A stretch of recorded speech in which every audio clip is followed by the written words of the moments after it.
السلام علیکم۔ رات کے 8 بجے ہیں۔ یہ ریڈیو پاکستان ہے۔ خبرنامے کے ساتھ سمینہ وقار اور ایاز اسلم۔ پہلے اہم خبروں کا خلاصہ۔ رمضان المبارک کا چاند نظر آ گیا ہے اور ملک بھر میں پہلا روزہ کل ہوگا۔ وفاقی حکومت نے رمضان المبارک میں سحر اور افطار کے اوقات کے دوران بجلی اور گیس کی بلا تعطل فراہمی کا اعلان کیا ہے۔ غربت کے خاتمے کے وزیر نے اسٹیٹ بینک آف پاکستان کو ہدایت کی ہے کہ وہ رمضان ریلیف پیکج کے تحت مستحقین کے اکاؤنٹس میں فوری طور پر امدادی رقوم بھیجنے کا آغاز کرے۔ نائب وزیر اعظم آج نیو یارک میں فلسطین کے مسئلے پر اقوام متحدہ کی سلامتی کونسل کے اجلاس میں پاکستانی وفد کی قیادت کریں گے۔ وزارت مذہبی امور نے کہا ہے کہ حکومت حج کے دوران عازمین کو قیام و طعام اور ٹرانسپورٹ کی معیاری سہولیات کی فراہمی یقینی بنائے گی۔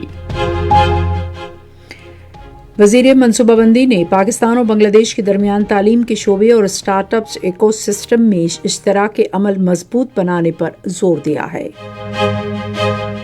پنجاب حکومت نے مری کے لیے جامع ترقیاتی پیکج کا آغاز کیا ہے۔ سندھ حکومت نے بیرون ملک ڈرائیورز کی بڑھتی ہوئی مانگ کو پورا کرنے کے لیے صوبے بھر میں ڈرائیونگ سکولز قائم کرنے کا فیصلہ کیا ہے۔ محکمہ انسداد دہشت گردی نے بلوچستان میں 2 کارروائیوں کے دوران فتنۃ الہندوستان سے تعلق رکھنے والے 14 دہشت گردوں کو جہنم رسید کر دیا ہے۔ وفاقی حکومت نے گلگت بلتستان میں 25 ارب روپے مالیت کا 100 میگا واٹ بجلی شمسی توانائی کا منصوبہ شروع کیا ہے۔ وزیر پارلیمانی امور نے کہا ہے کہ آزاد جموں و کشمیر میں بجلی کا بنیادی ڈھانچہ بہتر بنانے کے لیے 10 ارب روپے مختص کیے گئے ہیں۔ آج کولمبو میں T20 عالمی کپ کرکٹ ٹورنامنٹ کے ایک میچ میں پاکستان نمیبیا کو 102 رن سے ہرا کر ٹورنامنٹ کے سپر 8 مرحلے میں پہنچ گیا ہے۔ اہم خبروں کا خلاصہ آپ نے جانا، بڑھیں گے خبروں کی تفصیل کی جانب۔ پہلے سمینہ وقار۔ حکومت نے رمضان المبارک کے مقدس مہینے کے دوران ملک بھر میں سحر اور افطار کے اوقات میں بجلی اور گیس کی بلا تعطل فراہمی کا اعلان کیا ہے۔ یہ اعلان وزیر توانائی سردار اویس احمد خان لغاری اور وزیر پیٹرولیم علی پرویز ملک نے آج اسلام آباد میں ایک نیوز کانفرنس میں کیا۔ اویس لغاری نے کہا کہ توانائی ڈویژن اور پیٹرولیم ڈویژن کے اس بات کو یقینی بنانے کے لیے انتظامات کو حتمی شکل دی ہے کہ سحر اور افطار کے اوقات میں بجلی اور گیس کی بندش نہ ہو۔ انہوں نے صارفین سے کہا کہ وہ بجلی کی فراہمی سے متعلق کسی بھی مسئلے کی صورت میں ہیلپ لائن نمبر 118 پر شکایات درج کرائیں۔ وزیر پیٹرولیم علی پرویز ملک نے اس موقع پر اظہار خیال کرتے ہوئے کہا کہ حکومت نے گیس پائپ لائن کمپنیوں کی مشاورت سے صبح 3 بجے سے رات 10 بجے کے دوران زیادہ سے زیادہ پریشر پر گیس کی فراہمی یقینی بنانے کے لیے مکمل انتظامات کیے ہیں۔ انہوں نے کہا کہ دونوں گیس کمپنیوں کے ہیڈ آفیسز میں خصوصی مانیٹرنگ کنٹرول رومز قائم کیے گئے ہیں، جبکہ علاقائی دفاتر کو بھی سخت نگرانی یقینی بنانے کی ہدایت کی گئی ہے۔ علی پرویز ملک نے کہا کہ صارفین گیس کی فراہمی سے متعلق کسی بھی مسئلے کی صورت میں ہیلپ لائن نمبر 1199 پر اپنی شکایات درج کرا سکتے ہیں۔ غربت کے خاتمے اور سماجی تحفظ کے وزیر سید عمران احمد شاہ نے آج اسلام آباد میں رمضان ریلیف پیکج کے بارے میں ایک جائزہ اجلاس کی صدارت کی، جس کا مقصد مستحقین کو بروقت اور خوش اسلوبی سے امداد کی فراہمی یقینی بنانا تھا۔ وفاقی وزیر نے شرکاء سے خطاب کرتے ہوئے اسٹیٹ بینک آف پاکستان کو ہدایت کی کہ وہ فوری طور پر مستحقین کے اکاؤنٹس میں رمضان ریلیف فنڈز بھیجنے کا آغاز کرے۔ وفاقی وزیر نے امداد کی بلا تعطل فراہمی پر زور دیتے ہوئے اس پیکج سے مستفید ہونے والے ان افراد کے اکاؤنٹس ترجیحی بنیادوں پر کھولنے کا حکم دیا جنہیں ابھی تک امدادی رقوم نہیں بھیجی جا سکیں۔ بعد میں سید عمران احمد شاہ نے وزیر اعظم کے ریلیف پیکج کی فراہمی کی نگرانی کے لیے قائم کنٹرول روم کا بھی دورہ کیا۔ ریئل ٹائم ڈیش بورڈ کے مطابق اب تک تقریباً 2 لاکھ کالز موصول ہو چکی ہیں، جن میں 95,000 سے زائد IVR سسٹم کے ذریعے، جبکہ تقریباً 23,000 کال ایجنٹس کے ذریعے ہینڈل کی گئی ہیں۔ نائب وزیر اعظم محمد اسحاق ڈار آج نیو یارک میں فلسطین کی صورتحال پر اقوام متحدہ کی سلامتی کونسل کے اجلاس میں پاکستانی وفد کی قیادت کریں گے۔ اس اجلاس کی صدارت برطانیہ کی وزیر خارجہ رواں ماہ کے لیے 15 کونسل کی صدر کے طور پر کریں گی۔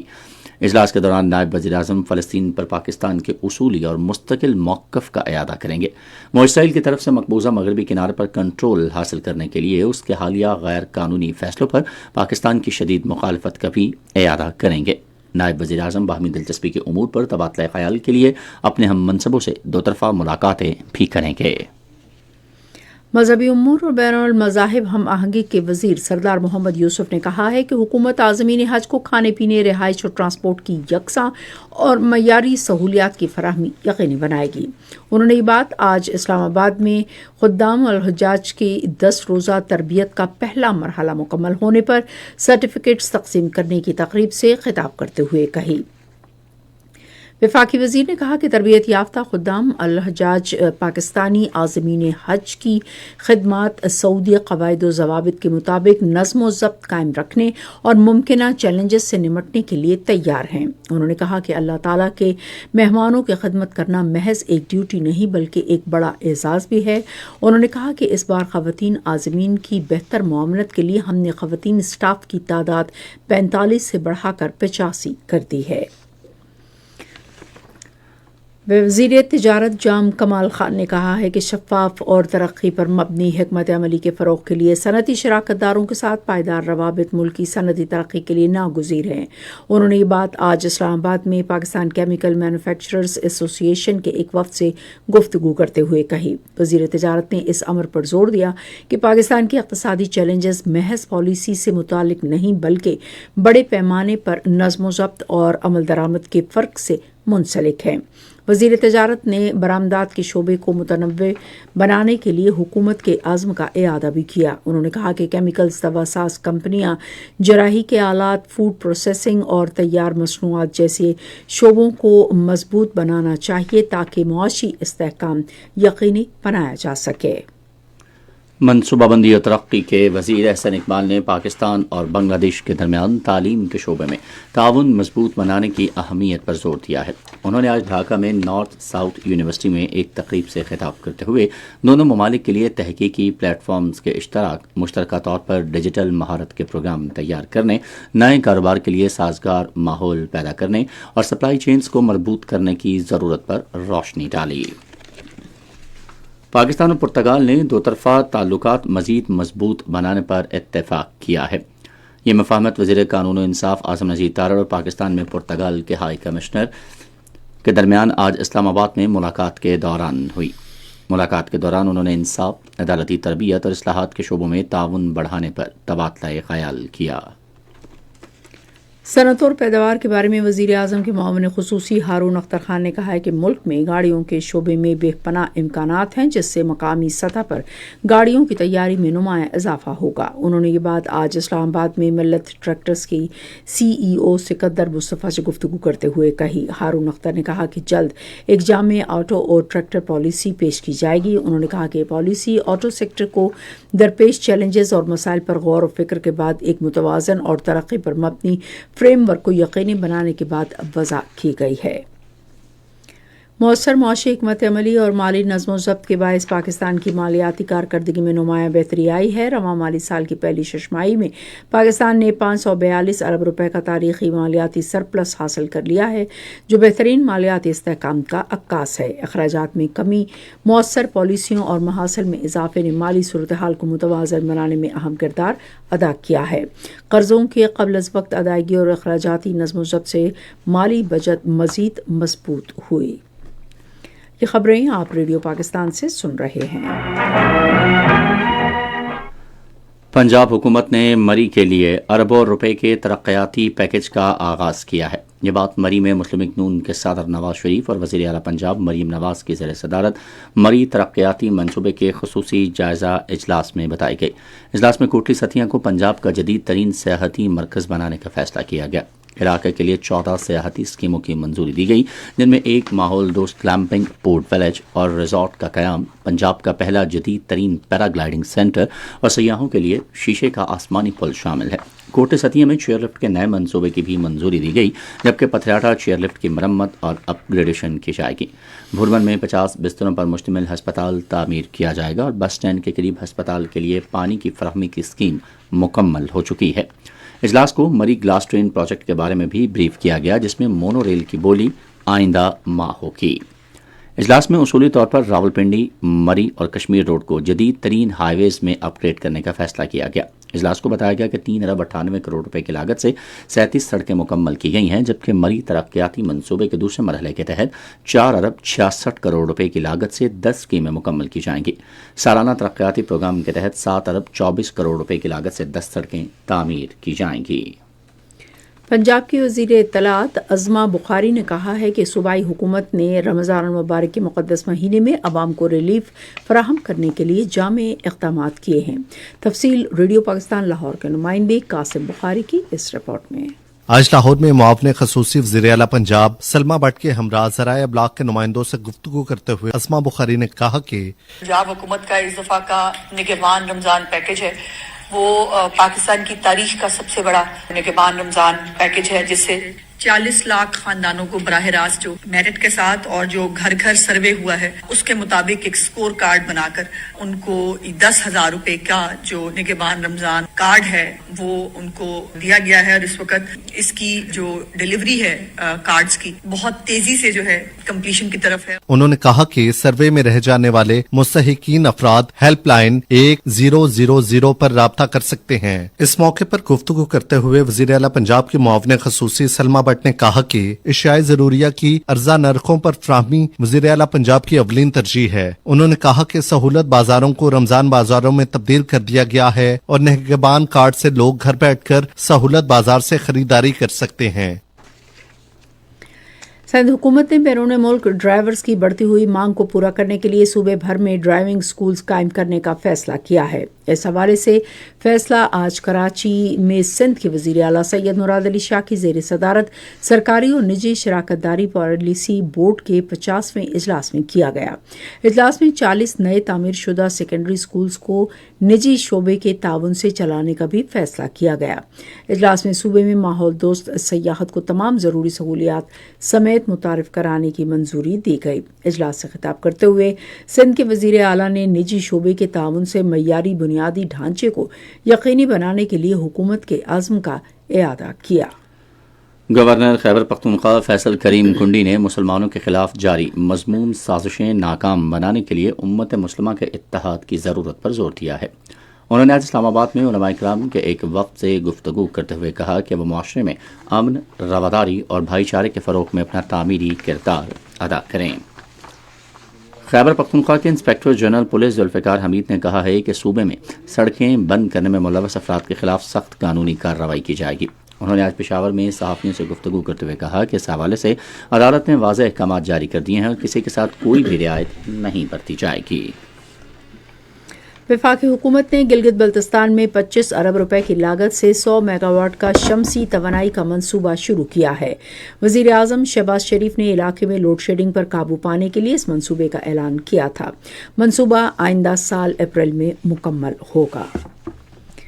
بلوچستان کے محکمہ انسداد دہشت گردی نے کوئٹہ اور بارکھان کے اضلاع میں خفیہ اطلاعات پر مبنی 2 کارروائیوں میں بھارتی حمایت یافتہ فتنۃ الخوارج سے تعلق رکھنے والے 14 دہشت گردوں کو ہلاک کر دیا ہے۔ محکمے کے ترجمان کے مطابق کوئٹہ کے قریب درخشاں کے علاقے میں 8 جبکہ بارکھان میں 6 دہشت گرد مارے گئے۔ ان کے قبضے سے بھاری مقدار میں اسلحہ اور گولہ بارود بھی برآمد کیا گیا۔ کارروائیوں کے دوران محکمہ انسداد دہشت گردی کے 3 اہلکار زخمی بھی ہوئے۔ صدر آصف علی زرداری اور وزیر اعظم محمد شہباز شریف نے کوئٹہ اور بارکھان میں دہشت گردوں کے خلاف کامیاب کارروائیوں پر بلوچستان کے محکمہ انسداد دہشت گردی کو خراج تحسین پیش کیا ہے۔ انہوں نے آج اپنے الگ الگ بیانات میں کہا کہ محکمہ انسداد دہشت گردی بلوچستان دہشت گردی سے وطن عزیز کا تحفظ کرنے میں اہم کردار ادا کر رہا ہے۔ انہوں نے فائرنگ کے تبادلے میں محکمے کے زخمی اہلکاروں کی جلد صحتیابی کی دعا بھی کی۔ آج ٹیکسلا میں برہما انٹرچینج کے قریب سڑک کے ایک حادثے میں کم از کم 4 افراد جاں بحق ہو گئے. ابتدائی اطلاعات کے مطابق حادثے میں ایک شخص زخمی بھی ہوا. یہ خبریں ریڈیو پاکستان سے نشر کی جا رہی ہیں. امور کشمیر اور گلگت بلتستان کے وزیر انجینئر امیر مقام نے کہا ہے کہ آزاد جموں و کشمیر کے عوام کے مسائل کا حل وفاقی حکومت کی اولین ترجیحات میں شامل ہے. انہوں نے یہ بات آج اسلام آباد میں وزیر پارلیمانی امور طارق فضل چودھری کے ہمراہ ایک نیوز کانفرنس سے خطاب کرتے ہوئے کہی. امیر مقام نے کہا کہ دانش اسکول، لیپ ٹاپ اسکیموں اور صحت کارڈز جیسے اقدامات کو آزاد جموں و کشمیر، گلگت بلتستان اور وفاقی دارالحکومت اسلام آباد تک توسیع دی گئی ہے. انجینئر امیر مقام نے کہا کہ عوامی ایکشن کمیٹی کی جانب سے مجموعی طور پر 37 مطالبات پیش کیے گئے تھے، جن میں سے 17 پر مکمل عمل درآمد کیا گیا ہے، جبکہ باقی مطالبات پر ترجیحی بنیادوں پر کام جاری ہے. انہوں نے کہا کہ عوامی ایکشن کمیٹی کے اہم مطالبات میں سے ایک کابینہ کو 20 ارکان تک محدود کرنا تھا، جس پر اتفاق رائے سے عمل درآمد کیا گیا. پارلیمانی امور کے وزیر طارق فضل چودھری نے اپنے ریمارکس میں کہا ہے کہ وفاقی حکومت صحت، انفراسٹرکچر، ترقی اور بجلی کے شعبوں سمیت آزاد جموں و کشمیر کے عوام کو درپیش مسائل حل کرنے کے لیے فنڈز کی فراہمی اور تمام دستیاب وسائل بروئے کار لا رہی ہے. انہوں نے کہا کہ وفاقی حکومت نے ناقص ٹرانسفارمرز کی تبدیلی اور بجلی کا نظام مضبوط بنانے سمیت بجلی کے بنیادی ڈھانچے کو بہتر بنانے کے لیے 10 ارب روپے مختص کیے ہیں. وفاقی وزیر نے کہا کہ سڑکوں، پلوں اور سرنگوں اور میرپور ایئرپورٹ جیسے ترقیاتی منصوبوں پر کام تیزی سے جاری ہے. طارق فضل چودھری نے جوائنٹ عوامی ایکشن کمیٹی پر زور دیا کہ وہ عوام کے مفاد میں تعمیری انداز اختیار کرتے ہوئے مشاورتی عمل میں دوبارہ شامل ہو جائے. آزاد جموں کشمیر کے سابق صدر اور سابق سفیر سردار مسعود خان نے نوجوانوں پر زور دیا ہے کہ وہ قابل اعتماد ڈیجیٹل پروگراموں اور ذمہ دارانہ کردار کے ذریعے جھوٹے بھارتی بیانیے کا مقابلہ کریں. انہوں نے یہ بات نیشنل ڈیفنس یونیورسٹی اسلام آباد میں ایک تقریب سے خطاب کرتے ہوئے کہی، جس کا موضوع تھا کشمیر دوراہے پر. سابق صدر آزاد جموں کشمیر نے کہا کہ جموں کشمیر کے عوام بھارتی قبضے کے تحت مسلسل قید و بند اور منظم جبر و تشدد کا شکار ہیں. بھارت اور پاکستان کے درمیان گزشتہ سال کی جنگ کا حوالہ دیتے ہوئے انہوں نے کہا کہ پاکستان نے کامیابی کے ساتھ جارحیت کے خلاف اپنا دفاع کیا اور اس کے مؤثر فوجی و سفارتی بیانیے کا اعتراف عالمی سطح پر کیا گیا. بھارت کے غیر قانونی زیر قبضہ جموں کشمیر میں قابض فوج نے ضلع بارہمولہ میں محاصرے اور تلاشی کی کارروائی شروع کر دی ہے. کشمیر میڈیا سروس کے مطابق علاقے کو سیل کر دیا گیا ہے اور سرچ آپریشن کے باعث علاقے میں بے چینی پھیل گئی ہے.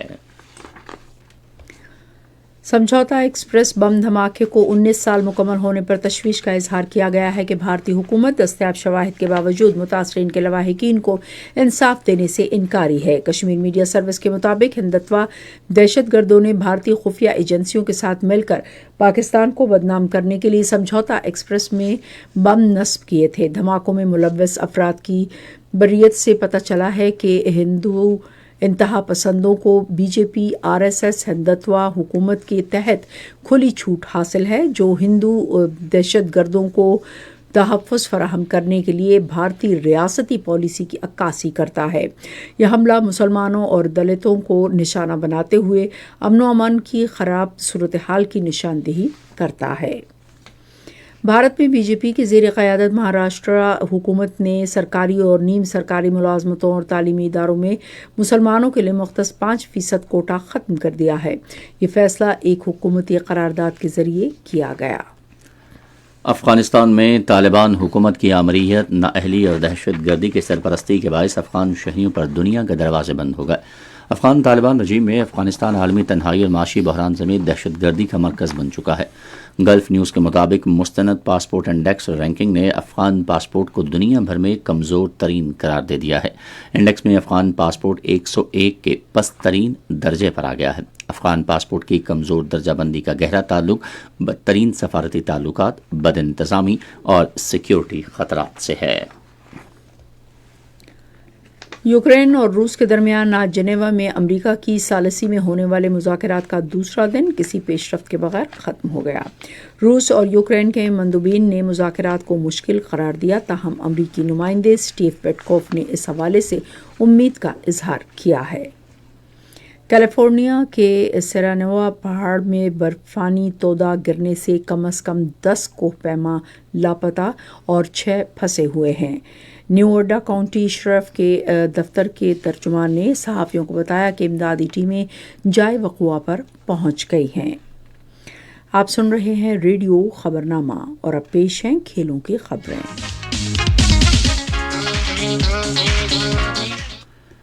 کھیلوں کی خبروں میں سب سے پہلے بات ہوگی کرکٹ ورلڈ کپ کی۔ آج کولمبو میں پاکستان نے نمیبیا کو 102 رن سے شکست دے کر ICC T20 عالمی کرکٹ کپ ٹورنامنٹ کے سپر 8 مرحلے کے لیے کوالیفائی کر لیا ہے۔ پاکستان نے پہلے بیٹنگ کرتے ہوئے مقررہ 20 اوورز میں 3 وکٹوں کے نقصان پر 199 رنز بنائے۔ پاکستان کی جانب سے صاحبزادہ فرحان نے ناقابل شکست سنچری سکور کی۔ جواب میں نمیبیا کی ٹیم 17.3 اوورز میں صرف 97 رنز ہی بنا سکی۔ پاکستان کی جانب سے عثمان طارق نے 4 جبکہ شاداب خان نے 3 وکٹیں حاصل کی۔ دہلی میں ایک اور میچ میں جنوبی افریقہ نے متحدہ عرب امارات کو 6 وکٹوں سے ہرا دیا، جبکہ احمد آباد میں بھارت اور ہالینڈ کے درمیان میچ جاری ہے۔ پاکستان شاہینز اور انگلینڈ لائنز کے خلاف 3 T20 میچز اور 5 ون ڈے میچوں کی سیریز کھیلنے کے لیے آج دبئی پہنچ گئی۔ پہلا T20 میچ جمعے کو کھیلا جائے گا۔ سیریز کے تمام میچز ابوظہبی کے اوول اسٹیڈیم میں ہوں گے۔ پاکستان کرکٹ بورڈ نے انگلینڈ لائنز کے خلاف سیریز کے لیے پاکستان شاہین اسکواڈ میں ایک تبدیلی کی تصدیق کی ہے۔ سلیکشن کمیٹی نے کافی غور و خوض کے بعد باؤلر علی رضا کی جگہ باؤلر محمد عامر خان کو شامل کر لیا ہے۔ اور پنجاب کے وزیر کھیل ملک فیصل ایوب کھوکھر نے آج لاہور میں اسپورٹس بورڈ پنجاب کی جنرل باڈی اجلاس کی صدارت کی۔ اجلاس میں کھیلوں سے متعلق 8 نکاتی ایجنڈے پر تفصیلی تبادلہ خیال کیا گیا۔ فیصلہ کیا گیا کہ نوجوان کھلاڑیوں کی تربیت کے لیے مفاہمت کی یادداشت پر دستخط کیے جائیں گے۔ اس کے علاوہ پنجاب انٹرنیشنل اسکواش کمپلیکس میں ٹریننگ اکیڈمی بھی قائم کی جائے گی، جہاں انٹرنیشنل اسکواش ایونٹس کا انعقاد کیا جائے گا۔ یہ تھیں کھیلوں کی خبریں اور ابھی آپ کو لیے چلتے ہیں تجارتی خبروں کی جانب۔ پاکستان اسٹاک ایکسچینج میں آج تیزی کا رجحان دیکھا گیا۔ KSE 100 انڈیکس 5702 پوائنٹس کے اضافے کے بعد مارکیٹ کے اختتام پر 1,78,853 پوائنٹس پر بند ہوا۔ مجموعی تجارتی حجم 697 ملین سے زائد حصص کا ریکارڈ کیا گیا، جبکہ کل 716 ملین سے زائد حصص کا لین دین ہوا تھا۔ آج کی الیکٹرک کمپنیوں کی قیمت میں سب سے زیادہ 116 ملین سے زائد کا حصص کا کاروبار ہوا۔ آج مجموعی طور پر 484 کمپنیوں کے حصص کا لین دین ہوا، جس میں سے 334 کمپنیوں کے حصص کی قیمتوں میں اضافہ، 103 میں کمی، جبکہ 47 کمپنیوں کے حصص کی قیمتوں میں استحکام دیکھا گیا۔ PIA ہولڈنگ کمپنی کے حصص کی قیمتوں میں سب سے زیادہ 183 روپے کا اضافہ ہوا۔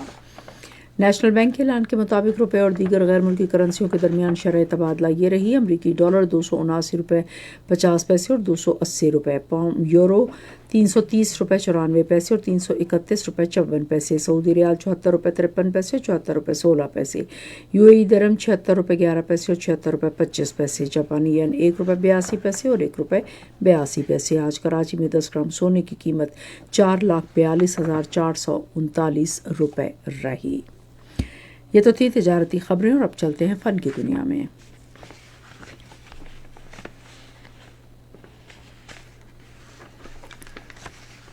Punjab council of the arts نے ماہ رمضان المبارک کے احترام میں پنجاب کے تمام تھیٹرز بند کر دیے ہیں۔ اس حوالے سے نوٹیفکیشن بھی جاری کر دیا گیا ہے۔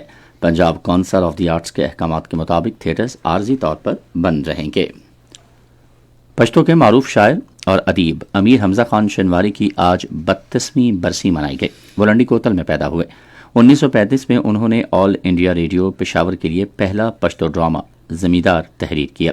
اس کے بعد 1941 میں ریلیز ہونے والی پہلی پشتو فلم لیلا مجنو کی کہانی، مکالمے اور گیت تحریر کیے۔ حمزہ شنواری نے ریڈیو پاکستان پشاور کے لیے متعدد ڈرامے، فیچرز اور تقریریں بھی لکھیں۔ امیر حمزہ شنواری نے انگریزی اخبار خیبر میل کے پشتو صفحے کے مدیر کے طور پر بھی خدمات انجام دی۔ وہ مختلف سماجی اور ادبی موضوعات پر روزانہ کالم بھی لکھتے تھے۔ حکومت پاکستان نے ان کی ادبی خدمات کے اعتراف میں انہیں تمغہ حسن کارکردگی اور ستارہ امتیاز کے اعزازات سے بھی نوازا۔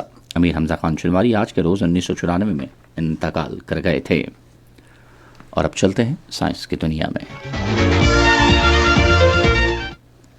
سائنسدانوں کے ایک قدیم زیر زمین برفانی غار سے ایسے بیکٹیریا دریافت کیے گئے ہیں جو آج استعمال ہونے والی 10 جدید اینٹی بائیوٹکس کے خلاف مزاحمت رکھتے ہیں۔ برفانی غاریں مختلف اقسام کے مائکرو آرگنزم کا مسکن ہیں۔ اگر ان غاروں میں موجود برف پگھل جائے تو یہ جراثیم باہر آ کر اینٹی بائیوٹک مزاحمت کے بڑھتے ہوئے عالمی بحران میں مزید اضافہ کر سکتے ہیں۔ تاہم محققین کا کہنا ہے کہ یہی جراثیم ہمیں اس مسئلے سے نمٹنے کی نئی حکمت عملی تیار کرنے میں مدد بھی دے سکتے ہیں۔ چین میں سائنسدانوں نے سرطان سے لڑنے والے طاقتور مدافعتی خلیوں کو بڑے پیمانے پر پیدا کرنے کا ایک نیا طریقہ تیار کیا ہے۔ چائنیز اکیڈمی آف سائنسز میں پروفیسر وانگ جیونگ کی قیادت میں ٹیم نے قدرتی قاتل خلیوں اور لیب میں CARNK نامی خلیے کو بنانے کے لیے ہڈی کے خون سے اسٹیم سیلز کا استعمال کیا۔ یہ خلیے روایتی طریقوں سے زیادہ مؤثر طریقے سے سرطان کے خلیوں کا پتہ لگا کر انہیں تباہ کر سکتے ہیں۔ محققین کا کہنا ہے کہ اس پیش رفت سے کینسر کی امیونو تھراپی تیز، سستی اور وسیع پیمانے پر دستیاب ہو سکتی ہے۔ ایک نئی تحقیق میں معلوم ہوا ہے کہ کم چکنائی والی غذا کھانے سے ٹائپ 1 ذیابیطس کے مریضوں میں روزانہ انسولین کی ضرورت تقریباً 30% تک کم ہو سکتی ہے۔ انسولین ایک ہارمون ہے جو گلوکوز کو خون سے نکال کر پٹھوں اور جگر کے خلیوں تک پہنچاتا ہے، جہاں اسے توانائی کی ضرورت کے طور پر استعمال کیا جاتا ہے۔ ٹائپ 1 ذیابیطس کے مریضوں کو انسولین کے انجیکشن لگانے پڑتے ہیں کیونکہ ان کا جسم مناسب مقدار میں انسولین پیدا نہیں کرتا۔ اور اب موسم کی تازہ ترین صورتحال جانیں گے ماہر موسمیات سعیدہ صالح سے۔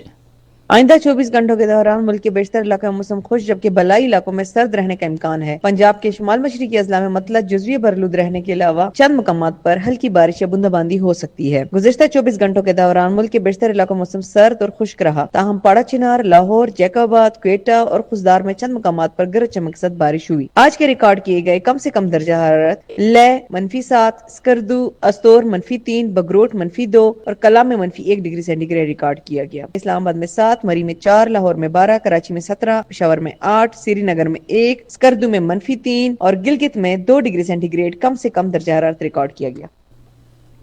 اور اب خبرنامہ ختم کرنے سے پہلے اہم خبروں کا خلاصہ ایک بار پھر۔ رمضان المبارک کا چاند نظر آ گیا ہے اور ملک بھر میں پہلا روزہ کل ہوگا۔ وفاقی حکومت نے رمضان المبارک میں سحر اور افطار کے اوقات کے دوران بجلی اور گیس کی بلا تعطل فراہمی کا اعلان کیا ہے۔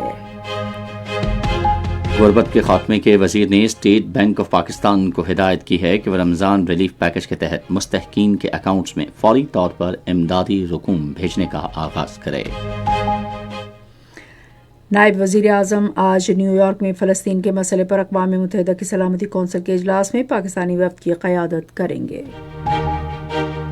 وزارت مذہبی امور نے کہا ہے کہ حکومت حج کے دوران عازمین کو قیام مقام اور ٹرانسپورٹ کی معیاری سہولیات کی فراہمی یقینی بنائے گی۔ منصوبہ بندی کے وزیر نے پاکستان اور بنگلہ دیش کے درمیان تعلیم کے شعبے اور اسٹارٹ اپس ایکو سسٹم میں اشتراک عمل مضبوط بنانے پر زور دیا ہے۔ پنجاب حکومت نے مری کے لیے جامع ترقیاتی پیکج کا آغاز کیا ہے۔ وفاقی حکومت نے گلگت بلتستان میں 25 ارب روپے مالیت کا 100 میگا واٹ شمسی بجلی توانائی کا منصوبہ شروع کیا ہے۔ محکمہ انسداد دہشت گردی نے بلوچستان میں 2 کارروائیوں کے دوران فتنۃ الخارج کے تعلق رکھنے والے 14 دہشت گردوں کو جہنم رسید کر دیا ہے۔ آج کولمبو میں T20 عالمی کپ کرکٹ ٹورنامنٹ کے ایک میچ میں پاکستان نمیبیا کو 102 رن سے ہرا کر ٹورنامنٹ کے سپر 8 مرحلے میں پہنچ گیا ہے۔ خبرنامہ آپ نے سنا۔ پینل انجینئر تھے عمران اشرف، سپروائزر شعبہ اردو منصور الرشید جیلانی، مدیر ہوم ڈیسک نور حسین چند، نیوز پروڈیوسر وسیم احمد، مدیر اعلیٰ عبد الباسط خان،